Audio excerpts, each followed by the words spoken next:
boom, there. So what I'm trying to do is stay on top of it.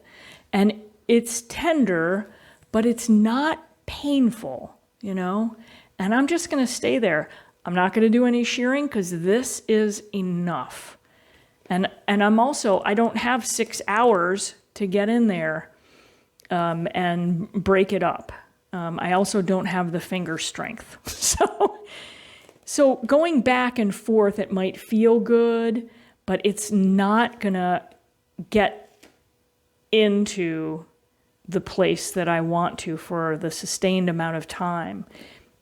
I am going to try to make sure that I stay on top of it because I do want that to release.